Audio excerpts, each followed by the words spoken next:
grind these toasted spices up. It looks like magic. I just singed some of my jumper, but that's all right. God, you didn't. I can't see it, but I can smell it. Hello and welcome to the Horrells. I'm Steve. And I'm Jules. I'm Cos. And I'm Lauren. Looking a little bit dishevelled because we've been dragged through the Christmas tree just a minute ago. That didn't exactly go to plan, did it? I thought it was going to be really easy. I thought the rope idea was a good one. Yeah, until it like slipped off of the stones on the wall. Didn't quite work. I reckon Dad can give Rich a call and he can come with his tools, his magic tree kit. Magic tree kit. Sort it out. I know. And I think we've got to make the most of the fact we've got this beautiful tree cut literally down the road. So our dear friend Darren, who has, during the summer, a garden centre, and in the winter, she has a Christmas tree farm. So she very kindly cuts us the most beautiful Nordmann Christmas tree each year. And this year, Lauren came along with me to help me to select one. I think Dad sent me with a brief to make sure it wasn't crazy, crazy big this year. Oh, we went quite big, though. Not quite as big as last year, but almost. But, yeah.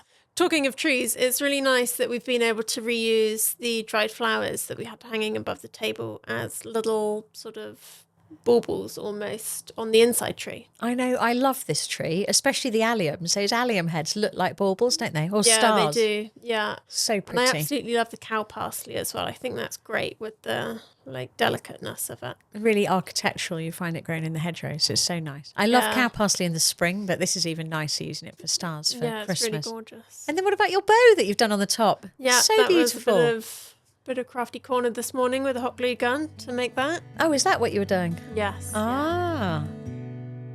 Welcome to the Crafty Corner. This time we're going to be making a bow. They're really on trend at the minute for Christmas. Last year we filled the Christmas tree with lots of little pink bows, pink and red ones.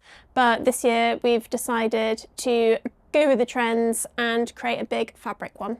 So we are obviously going to need the fabric, then the wadding, that's going to give it the 3D sort of feel. You will also need some scissors, a tape measure, and then a hot glue gun, or alternatively, if you've got a sewing machine, you can also use one of those. So starting off by cutting a rectangle that is sort of double the width that you want your bow to be. And then the great thing about cotton is once you've made that first snip, you can just tear it all the way along. And you get this perfect straight line. So the bow is pretty much made up of lots of different rectangles, which makes it really flexible, and you're able to just make whatever style of bow that you want as to whether you want it sort of shorter, longer, sort of more padded, more floppy, which is really great. And the best way to do it is just make sure that once you've got an idea of how big you want your bow, you just add a little bit of seam allowance, which makes sure that you have the size that you actually want, because you're going to be gluing part of the fabric together. These longer, thinner strips are going to be the tails of the bow.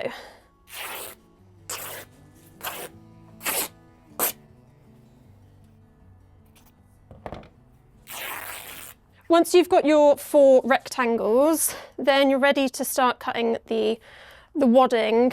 I want this bow to be quite padded, so I'm going to go for 2 layers of this wadding. And the main bow rectangle that we cut, that is double the length, we're just going to fold it in half and cut that out. You can put as many sort of layers of the wadding in as you want, and it just depends on how sort of thick that you want your bow to be. You can always adjust as you go as well, so once we've put the wadding in, we can always add more if we need to.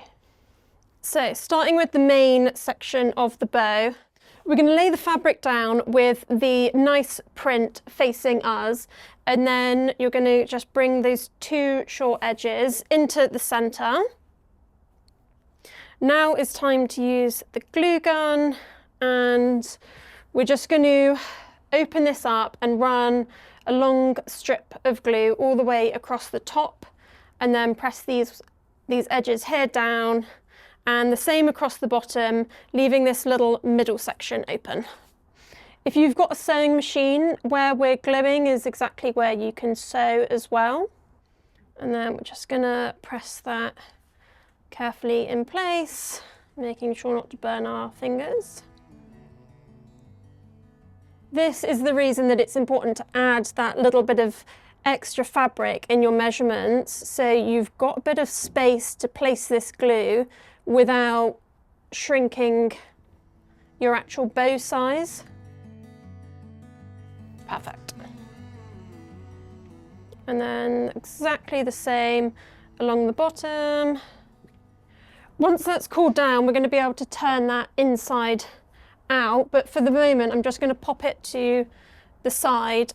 So we're now going to take the smaller rectangle, which is going to end up being this center section of the bow, which will sort of be able to bring everything together and give it that real bow shape. So what we're going to do is just fold this one into thirds. So I'm going to bring this section in, glue that down, do the other long edge and glue that down as well, but just making sure there's a little bit of a gap so we've got a nice clean edge when we turn it over.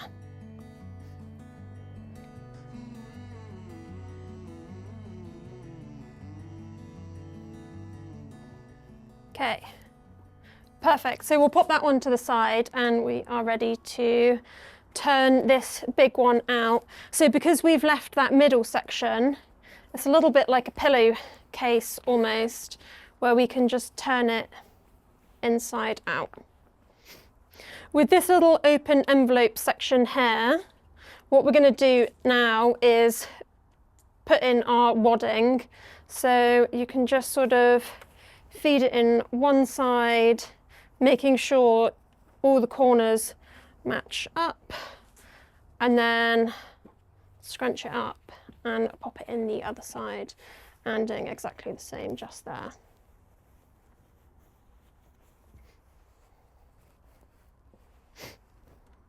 Now you've almost got like a bit of a pillow when you turn it over, and this is where we're going to be ready to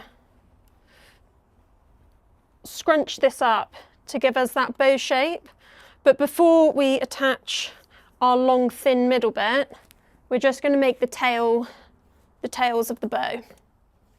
So these can be as long as you want. If you want to add wadding into these, you can. I don't think I am, because I quite like how they sort of flow down.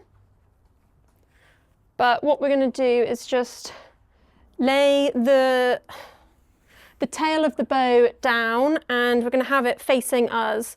So we're going to be able to fold it in half, and you're just going to want to glue all the way down this edge here, this long edge. We're just going to press everything in place.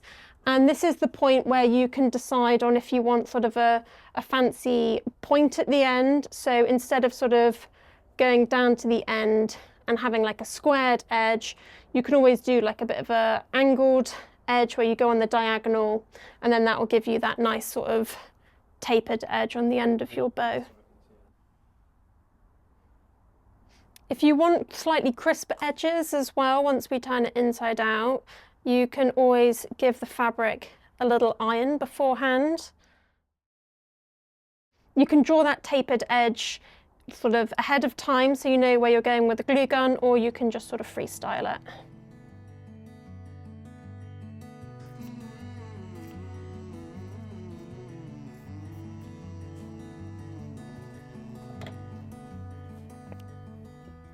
Put that one to the side and then do exactly the same with this one here.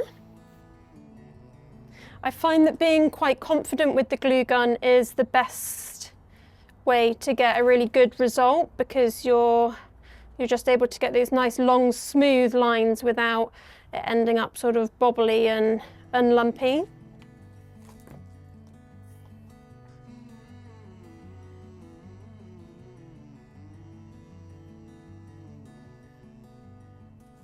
And then to reduce a little bit of bulk, we'll just cut off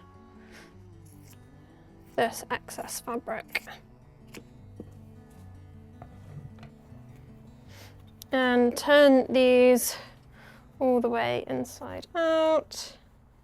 This can be a little bit fiddly, especially if you're making a smaller bow, but it just takes a little bit of time to sort of feed it all the way through. And then we just want to try our best to get a nice corner here at the end. If you're not 100% sure how long you want your tail or the tails of the bow to be, I'd recommend going for more, and you can always sort of cut a bit off of the end versus sort of going too short and wishing that you'd done them longer. You can always take fabric away, but you can never add it. So now we've got our two nice long tails. We're ready to put everything together to make the bow.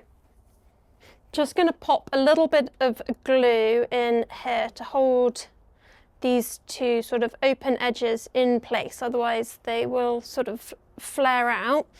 And then I'm going to pop a little more glue here and put that middle little strip in place. So we're ready to bunch everything up. So flipping it round so you can see the front of your bow, so you can make sure that you're happy with how it all looks gathered up. You're then going to be able to bring this sort of middle section all the way round and to the back as well. Then I'm just going to pop a little glue back where we started,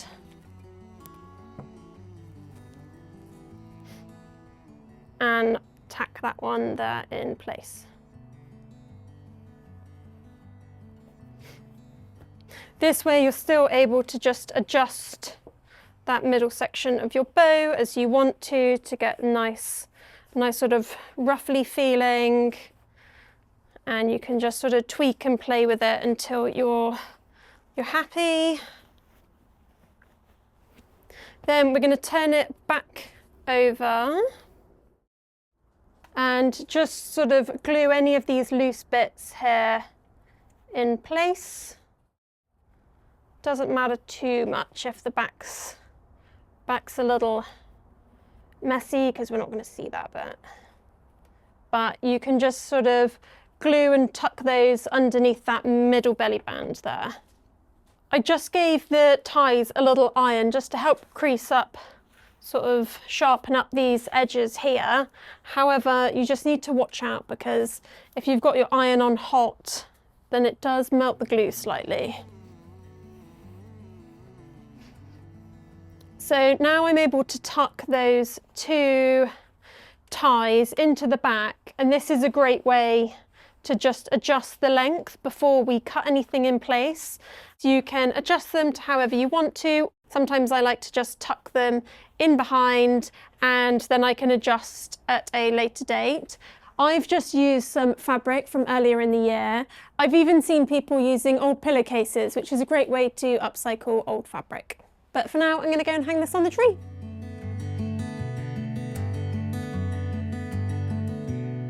While you were busy in Crafty Corner making your bow, Dad and I were out the back in the woods talking about pigs.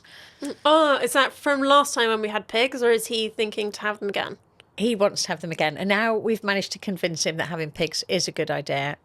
Limited to 4, I think. Absolute max of 4, but he's very happy. So we're going to renovate the pig house, re-put in the electric fencing, and we had a really nice chat about keeping pigs, so probably from the spring.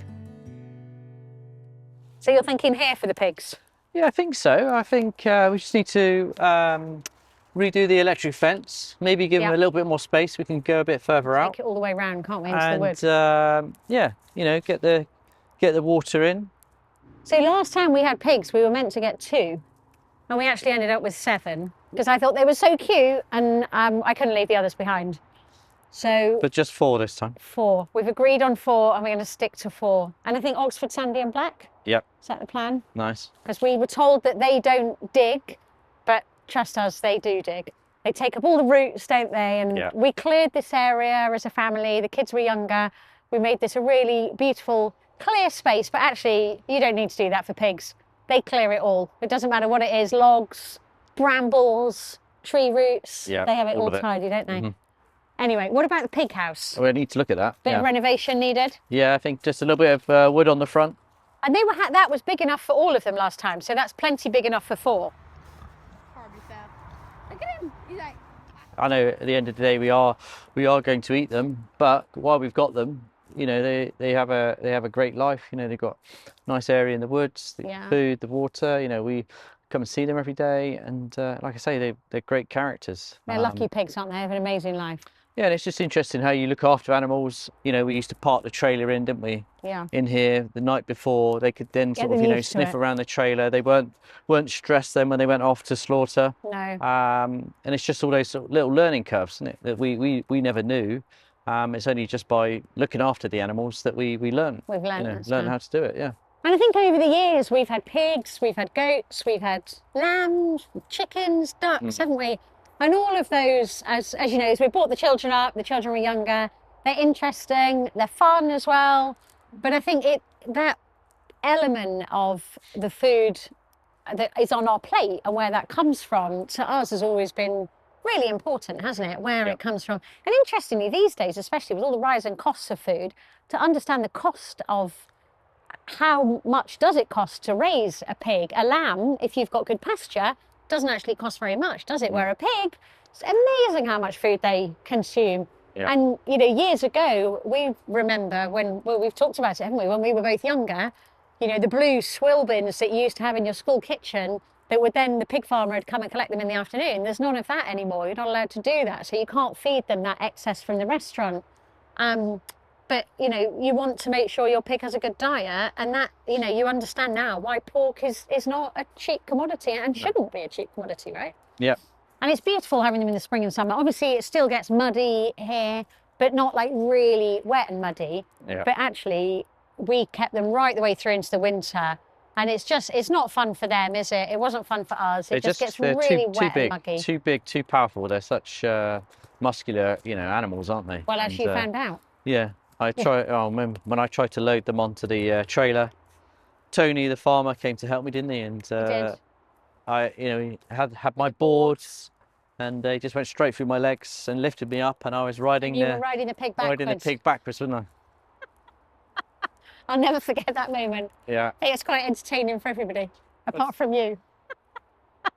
You know, cats and dogs are one thing, but sheep, pigs, you know, they're real animals. They take real dedication to look after and to nurture. But there's something really heartwarming, I think, about giving them that amazing life and then bringing that food to the table. And actually, our guests love that, don't they? Yeah. Remember, we put the lambs on the menu. We didn't say it was lamb, did we? We said it was number 73. And actually, they got a variety of cuts that were available. So rather than going to the supermarket or our butcher and saying, you know, we need 50 lamb chops this week, you know, lamb doesn't have 50 lamb chops, does it? No. So it's really about utilising every. It's nice to give them a bit of slow cooked, you know, some nice pink meat, and you know, just a you know, good variation of what you can do with it, isn't it? Sausages, bacon, cured meats. You know, we had a great time learning all of that, didn't we? Yeah. So does that mean that we're going to have home-reared honey roast ham next year for Christmas? I think you're guaranteed that. Great. Definitely. That's my favourite, with all the little cloves poked in. And we need just bees for the honey now to... Yeah, well, let's work on that before next spring. So talking about Christmas food, what other things are on your favourites list this year? I am looking forward to fondue. Fondue. Yeah. You don't think we're just fondue and raclette? Not holding back on fondue for the ski trip, or do the fondue? No, because that's in January. So we need fondue before Christmas with raclette, and then we can do tartiflette and fondue and raclette in January. In January as well. Okay.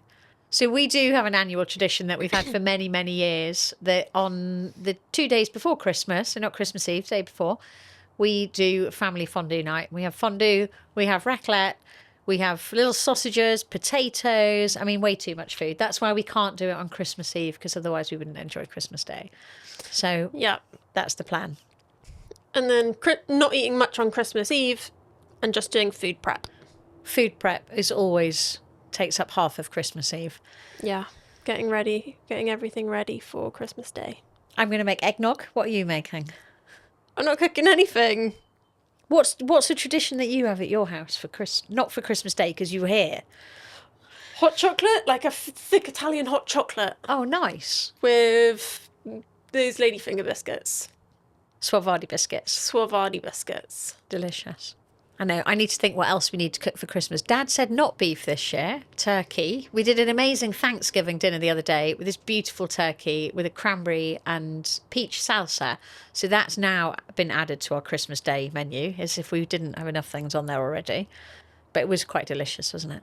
Yeah, and the peach and cranberry salsa is great. Really good. That's a really good one.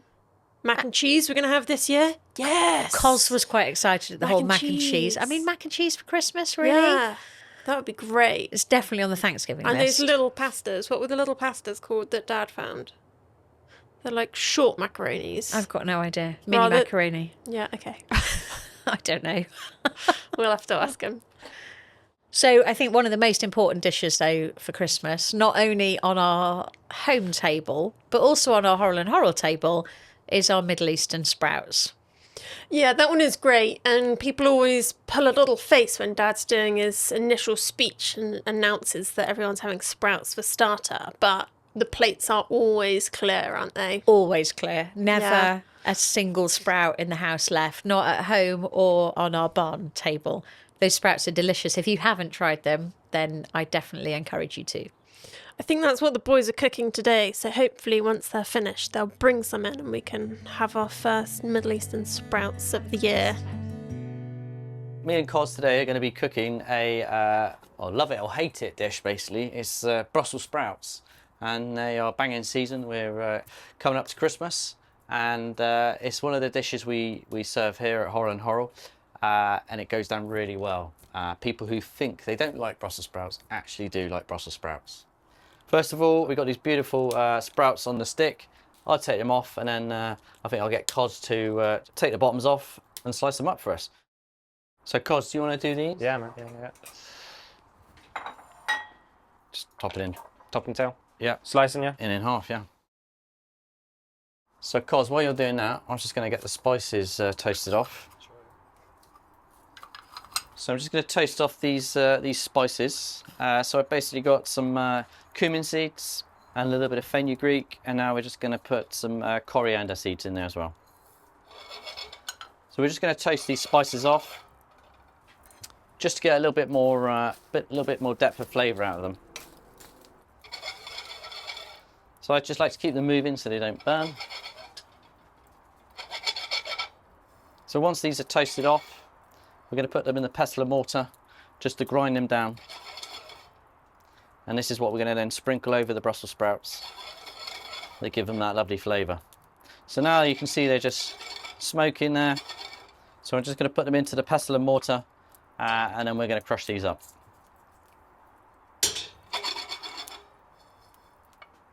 So then in the pestle and mortar, I'm just going to grind these toasted spices up.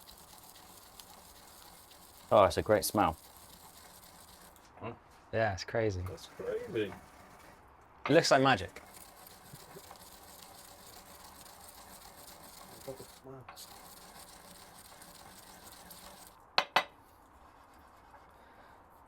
So you see, we're just giving them a light crush, and now that's our spice mix ready to go on top of the Brussels sprouts.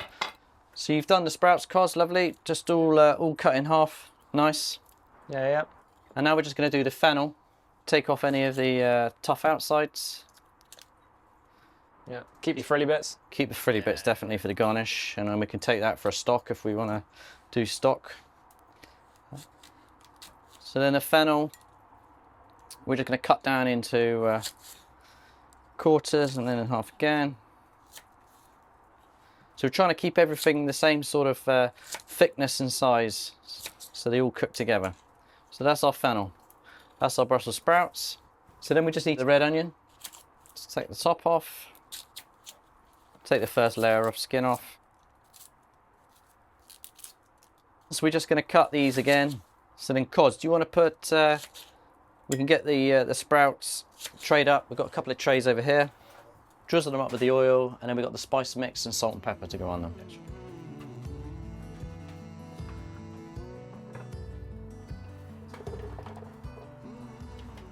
Spice mix? Yeah, a nice pinch of spice mix on all. That's lovely. And then some salt and pepper on there.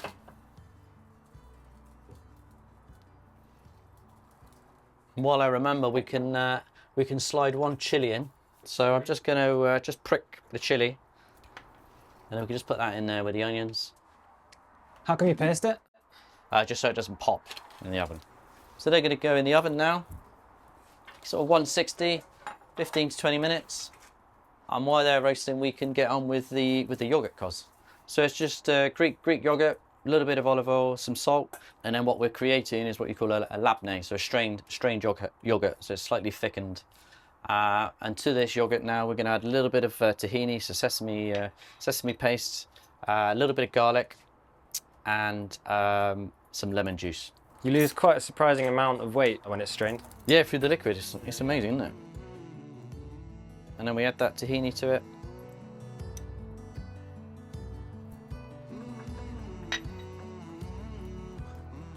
Give it a good stir in. A little bit of lemon juice to go in there. Okay. Lovely. Bit of garlic, quarter of that in there, Cos grated. That's perfect. Yeah. And then just mix it all in. So we're just going to now toast off some hazelnuts and sesame seeds, and this is going to become part of the sprinkle on top of the Brussels sprouts when we finish the dish. And what we'll do is we've got this spice mix left over here. We add this to all of our hazelnuts and our sesame seeds. But first of all, I'll toast these off. So now just warming up the pan. Now we toast off these sesame seeds and the hazelnuts.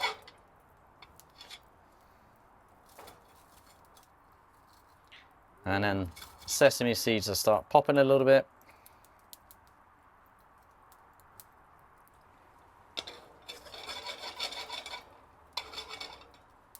So we've got a nice flaky Dorset salt.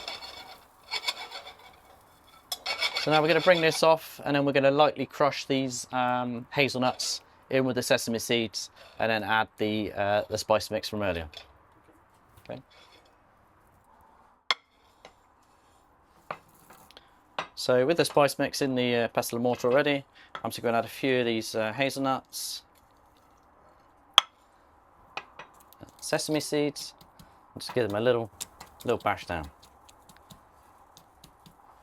The other way I like to do this is a bit of a cheat, but if you get a heavy pan or a heavy pestle and mortar, you can just do this.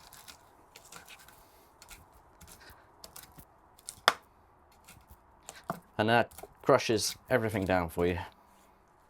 So as you can see, we've got the hazelnuts in there, a little bit of our spice mix, and every time you toss that pan, you can just smell the spices. Really good.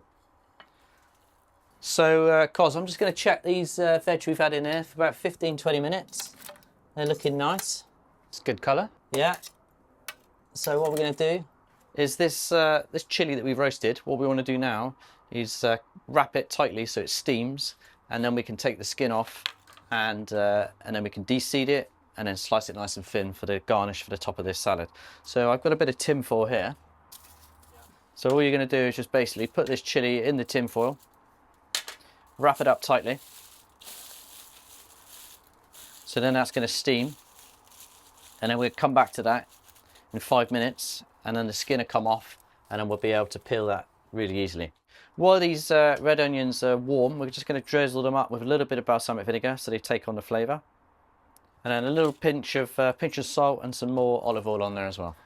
So we're just getting all the ingredients ready for this salad, and then we're going to build it all up on top of this the yogurt. Brussels sprouts. Again, do you want to just drizzle those up with a bit of oil, Cos? Fennel, oil, and then that fennel top that you saved earlier on, we can just chop that up and sprinkle it over the fennel, just to sort of dress it.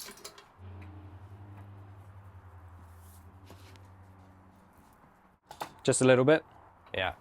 Nice, that's all that done. Okay, so back to the chili. It's had some time to steam. The skin is just peeling off really easily, and we can put that aside. That's not going to be needed. So just getting a little prep knife and slicing it down the middle so that we can scoop the seeds out. It's quite a delicate little operation here. If you can see just through there how many seeds there are, and it's just going to be a case of just scraping it. We just take those seeds out just because you get the heat from the flesh, don't you? But you're not too spicy with the seeds in there. It just makes it a nice heat to add to the dish. There you go. Excellent. Bit of oil in there as well. We're nearly there. If you want to get that Persian bread you made. So we've got a nice Persian bread here that I made up yesterday, but you could use a sourdough or a ciabatta loaf, just anything, and it doesn't have to be super fresh because we are going to be toasting it. But you want to slice it sort of about fingers width, just so that it can grill up nicely, but not so thin that it falls apart. On top of this one as well, we've got some black onion seeds, some sesame seeds, got a sprinkling of cumin and fennel, so it is well seasoned up. Okay, so I'm going to take these over to the grill. Okay, so after a little while, they should be looking nice and coloured.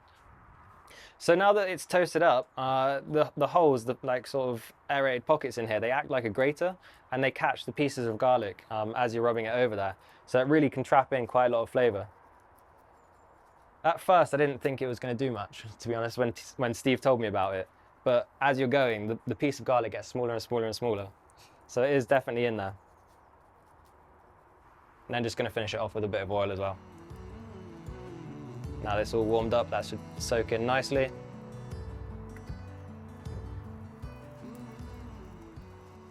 Then you can add a little pinch of salt onto the toast as well. Okay, now we're going to plate this up. So we've got this lovely tahini labneh yogurt.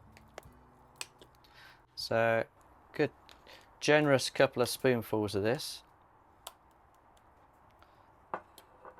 And then I just like to just work it round the bowl. There we go. So we've got some of our lovely sprouts. They go in there. Some of this fennel.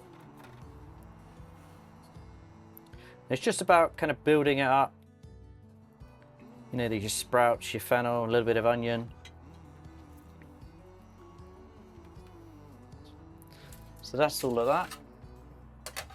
So then next we've got the this lovely little spice mix, almost like a dukkha, with the hazelnuts, the sesame seeds, and then we've got our coriander seeds, our fenugreek, and the cumin, and a little bit of salt in there as well. So I like to make sure you've got some nice crunchy hazelnuts, but also you've got some of that spice mix in there as well. That goes over the top. Then we've got some of these lovely chilies.